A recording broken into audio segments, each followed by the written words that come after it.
नमस्कार दोस्तों, आप देख रहे हैं ट्रेड विद मिस्टर ए, जहां मिलती है सबसे तेज और ऑथेंटिक मार्केट अपडेट्स। तो चलिए शुरू करते हैं आज की हेडलाइन से। जियो ब्लैकरॉक का नया धमाका इंडियन म्यूचुअल फंड मार्केट में। दोस्तों, जियो ब्लैकरॉक एसेट मैनेजमेंट ने एक और बड़ा कदम उठाया है। सीबी ने हरी झंडी दे दी है उनके 4 नए पैसिव फंड्स को लॉन्च करने के लिए। क्या आप जानना चाहेंगे कौन कौन से हैं ये funds? Jio BlackRock Nifty mid cap 150 index fund, Jio BlackRock Nifty next 50 index fund, Jio BlackRock Nifty small cap 250 index fund, Jio BlackRock Nifty 8 से 13 साल के जीसेक इंडेक्स फंड। और हाँ, ये तो बस शुरुआत है। जियो ब्लैकरॉक ने पहले ही अपनी 3 कैश डेप्ट म्यूचुअल फंड स्कीम्स में 17,800 करोड़ जुटा लिए हैं। ये 3 स्कीमें हैं Jio BlackRock overnight fund, Jio BlackRock liquid fund, Jio BlackRock money market fund. Indian mutual fund बाजार में जियो ब्लैकरॉक की ये एंट्री वाकई में गेम चेंजर साबित हो सकती है।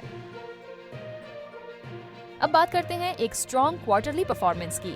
टेक महिंद्रा के फाइनेंशियल ईयर 2026 की पहली तिमाही के नतीजे। टेक महिंद्रा ने दिखाया है जबरदस्त टर्न अराउंड। कंपनी का शुद्ध मुनाफा साल दर साल आधार पर 34% तक बढ़ा है। अप्रैल जून तिमाही में उनका मुनाफा पहुंचा 1141 करोड़ रुपए तक, जबकि पिछले साल यह 852 करोड़ रुपए था। और सबसे दिलचस्प बात, खर्च लगभग स्थिर रहे 11,952 करोड़ रुपए, जो कंपनी की निचली पंक्ति बॉटम लाइन को मजबूत बढ़ावा देता है। लेकिन एक छोटी सी चिंता की बात भी है। अमेरिका से रेवेन्यू में 5.9% की गिरावट आई है, जबकि यही हिस्सा कंपनी के कुल रेवेन्यू का लगभग आधा होता है। फिर भी नेट न्यू बुकिंग्स में जबरदस्त उछाल आया है। इस तिमाही में $809 मिलियन, जो कि पिछले साल के $534 मिलियन से कहीं ज्यादा है। कल 16 जुलाई को प्रधानमंत्री नरेंद्र मोदी की अध्यक्षता में हुई cabinet committee on economic affairs (CCA) की मीटिंग में एक बहुत ही अहम फैसला लिया गया है, जहां एक तरफ पार्टिसिपेटरी नोट्स पी नोट्स का ओवरऑल मार्केट थोड़ा स्लो चल रहा है, वहीं दूसरी तरफ गोल्डमैन सैक्स ने दिखा दिया है कि कन्विक्शन और क्लाइंट नेटवर्क से गेम बदला जा सकता है। सोर्सेज के अनुसार 2025 में ही गोल्डमैन सैक्स ने कम से कम 15 अलग अलग शेयर परचेज किए हैं अपने पी नोट क्लाइंट्स के बिहाफ पर, और वो भी इटर्नल, पेटीएम और भारती एयरटेल जैसे बड़े नामों में। अब सवाल ये है, जब पूरा मार्केट पी नोट से कॉशियस है, तो गोल्डमैन सैक्स का ये एग्रेसिव अप्रोच क्या सिग्नल देता है? क्या ये उनका इंडिया ग्रोथ स्टोरी पर फुल कॉन्फिडेंस का प्रूफ है? आगे बढ़ने से पहले अगर आप अभी तक हमारे चैनल को सब्सक्राइब नहीं किए हैं, तो जल्दी से सब्सक्राइब कर लें ताकि आप कोई भी अपडेट मिस न करें। अगली खबर पर नजर डालते हैं, जो है न्यूक्लियर लॉ अमेंडमेंट्स।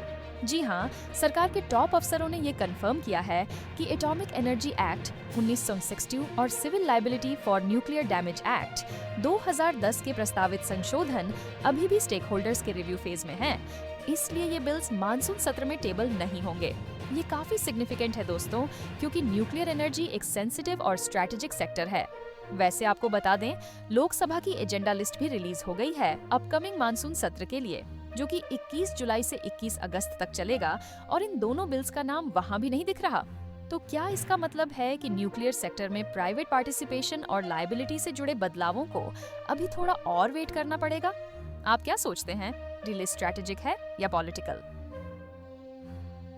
और अब चलते हैं अमेरिका, जहां एक बड़ी पॉलिटिकल और फाइनेंशियल खबर छाई हुई है। एक व्हाइट हाउस ऑफिशियल के अनुसार यूएस प्रेसिडेंट डोनाल्ड ट्रंप ने मंगलवार रात को रिपब्लिकन लॉ मेकर्स के साथ मीटिंग में डिस्कस किया है कि वो federal reserve chairman Jerome Powell को फायर करने का प्लान बना रहे हैं। अब सोचिए दोस्तों, अगर ये मूव होता है तो यूएस फाइनेंशियल मार्केट्स का रिएक्शन क्या होगा, और क्या ये लीगली पॉसिबल भी है? लॉ मेकर्स ने बताया कि उन्होंने ट्रंप के प्लान को सपोर्ट किया है, लेकिन ट्रंप ने अभी तक फाइनल डिसीजन नहीं लिया है और वो अपना मन बदल भी सकते हैं। ये मूव एक मेजर लीगल शोडाउन क्रिएट कर सकता है, क्योंकि फेड चेयर को रिमूव करना इतना सिंपल नहीं है। आगे बढ़ते हैं। अगर आप एक सैलरीड एम्प्लॉई हैं, तो ये अपडेट आपके लिए गेम चेंजर बन सकता है। सोर्सेज ने मनी कंट्रोल को बताया है कि EPFO employees provident fund organisation ने एक नया प्रपोजल दिया है, जिसमें ईपीएफ विथड्रॉवल रूल्स को रिलैक्स किया जा सकता है। इस प्रपोजल के थ्रू आपको जॉब छोड़ने या रिटायर होने का इंतजार नहीं करना पड़ेगा अपने ईपीएफ पैसे निकालने के लिए। प्लान ये है कि हर 10 साल में आप अपने कॉर्पस का एक हिस्सा या पूरा अमाउंट विथड्रॉ कर सकेंगे। एक सीनियर ऑफिशियल का कहना है, subscribers should have the flexibility to manage their finances and plan their retirement. और सही भी है। रिटायरमेंट प्लानिंग का मतलब ही तो लॉन्ग टर्म वेल्थ क्रिएशन और टाइमली एक्सेस है ना? रिन्यूएबल एनर्जी के सेक्टर से एक इम्पॉर्टेंट अपडेट आई है। वारी एनर्जीज एलटीडी ने अनाउंस किया है कि उनका 293 करोड़ का एक्विजिशन डील कमात ट्रांसफॉर्मर्स के साथ अब कैंसिल हो चुका है। ये डील 19 मई 2025 को अनाउंस हुई थी, जिसमें वारी एनर्जीज ने कमात ट्रांसफॉर्मर्स का 100% शेयर होल्डिंग कैश बेसिस पर एक्वायर करने का प्लान बनाया था। लेकिन अब कंपनी ने कहा है कि डेफिनेटिव एग्रीमेंट की टर्म्स पर दोनों पार्टीज टाइम पर एग्रीमेंट नहीं कर पाई, इसीलिए डील कैंसिल कर दी गई है। तो दोस्तों, आज की मार्केट अपडेट यही थी।